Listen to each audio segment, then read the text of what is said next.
Hi, friends. Welcome to this bonus. Welcome to this bonus episode of Manifest It, Sis. Today we are talking about how to avoid an Issa versus Molly situation in your life. Yes. Okay, so if you are like me, you are a fan of the show Insecure. And if you're like me, your timeline on social media is chock full of people who are either Team Issa or Team Molly or Team neither of them chicks. I personally am Team better communication, slightly leaning towards Team Issa. But today I'm going to give you a few tips on how to avoid this type of situation in your life and how these girls could have avoided it as well. Although, had they avoided it, would we have had such a compelling show? I don't know. So my first tip is to choose great friends from jump. And I'm not saying that Issa and Molly didn't choose great friends. I think they were great friends all along, and just things have happened throughout the years that have led us to this point. Literally stepping to each other, physically ready to throw down, as two adult women. Yikes. So with choosing great friends from jump, I just mean choose people that you're aligned with, people who you resonate with, you feel comfortable with, can be 100% yourself with, and not try to put on airs or dumb yourself down to match and meet. Someone who's on your level and someone that you feel like, oh, as I grow, this person can grow too. Or, I feel comfortable sharing all parts of my life with this person. Really think about the kind of friend that you want. We are going to have a full episode on manifesting quality friends as an adult in a few weeks. So we'll dig deeper into that then. So I won't go further here. My other tip is to grow together.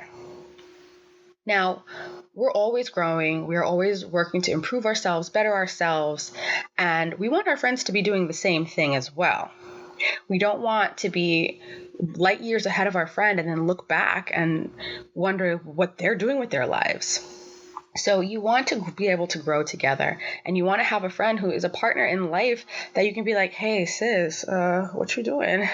You're making the same mistake over and over. You want to talk about it and help your friend grow. Also, if you're the one who's kind of stagnating or in a cycle in life that's kind of stalled, let your friend grow without resentment. Be able to see them with the new eyes of who they're turning into versus who they were. And with long-term friendships, it can kind of be hard to do that. So it really takes a lot of growth and personal development on a person's end to be able to broadly and openly see the new person their friend is developing into. And I think that specifically with Molly and Issa, they're having a hard time doing that. So be able to see each other with the fresh eyes of who they are now versus who they were when you met back in 8th grade. That is crucial. My third tip is communicate early. We have seen, as the benefit of being the watcher, we have seen the little side eyes, the glances, the little facial expressions that let us know that these girls had feelings that were uncommunicated about each other. That is some young shit. Avoid that as much as possible and communicate early. As soon as there's an issue or a problem, or you're just confused that maybe there is, hey, you gave me a little bit of an attitude there, is everything okay? Because it might not be you, or it might, hey, who knows? But communicate early to nip that shit in the bud. I feel like we've seen the glances, we've seen the side eyes and shadiness kind of with this frenemy situation that has been growing between Molly and Issa. And in real life, the drama is not worth it. It's great to turn on HBO and see it. That's why we watch the show. But we don't need that in our lives. We are way too busy. We've got way too much going on to be dealing with a friend who is talking smack behind your back and giving you, eye rolls behind your back. It's silly. So communicate early. Nip shit in the bud early. My next tip is to communicate consistently and clearly.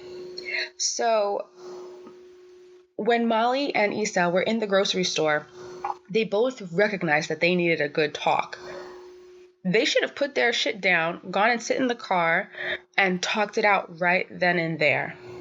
then they should have had follow-up conversations afterwards to communicate consistently if things changed, because things were changing in Molly's relationship and lots of things were changing in Issa's production of the event.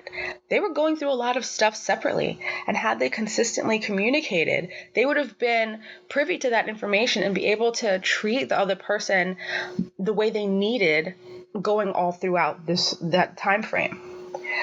Also, clear communication would have been really great on both of their ends.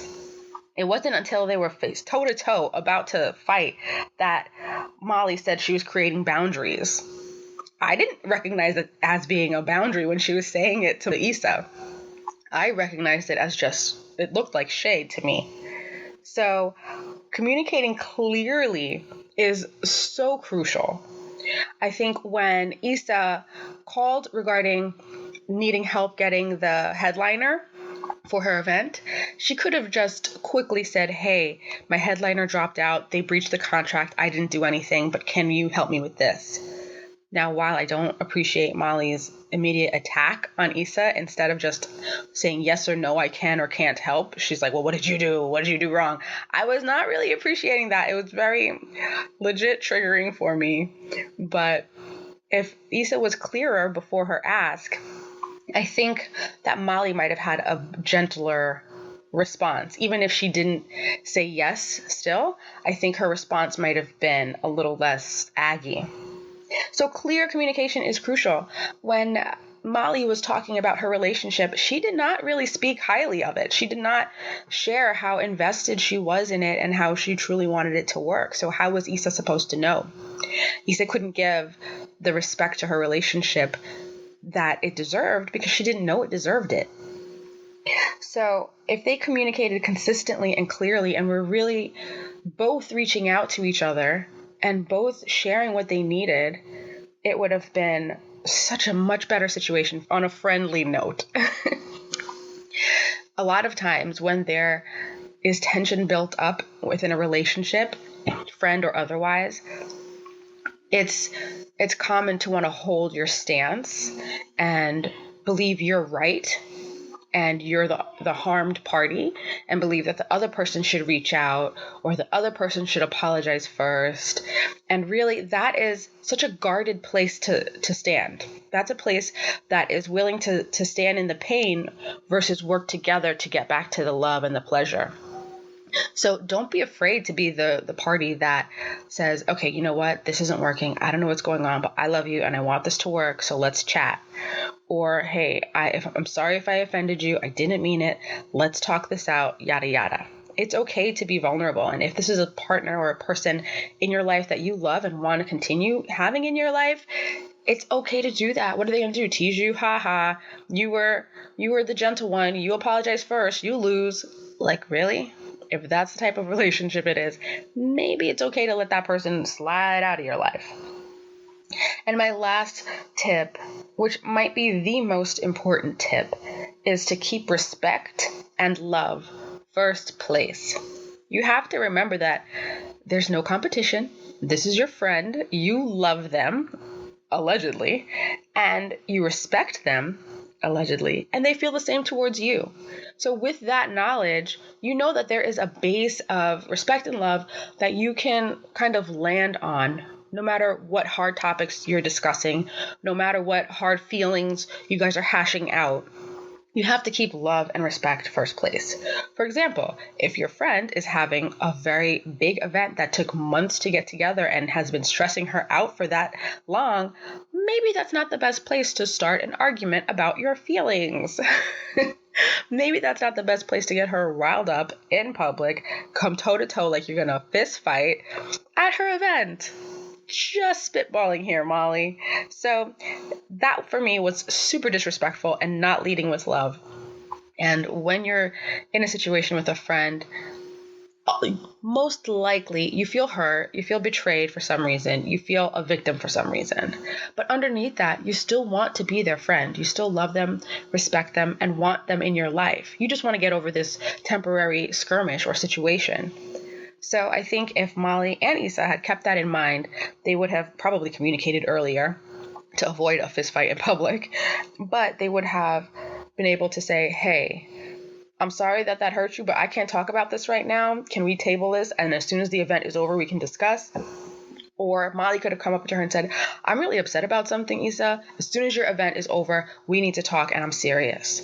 Just so simple. So simple. Leading with love is always the best thing to do in any relationship. So that is the number one tip. And I don't know why I put it last. Anyway, so I hope you like this quick bonus episode. I would love to hear your thoughts on the Molly and Issa situation and on adult friendships in general. So feel free to DM me at the Dani Faust and let me know your thoughts. And don't forget, in a few weeks, we have a great episode on manifesting quality friends as an adult. And I think that we'll get a lot out of it as well. So I'll talk to you soon, and I hope you dug this bonus episode. Thanks so much for tuning in, and I will be back on Saturday with our regularly scheduled episode.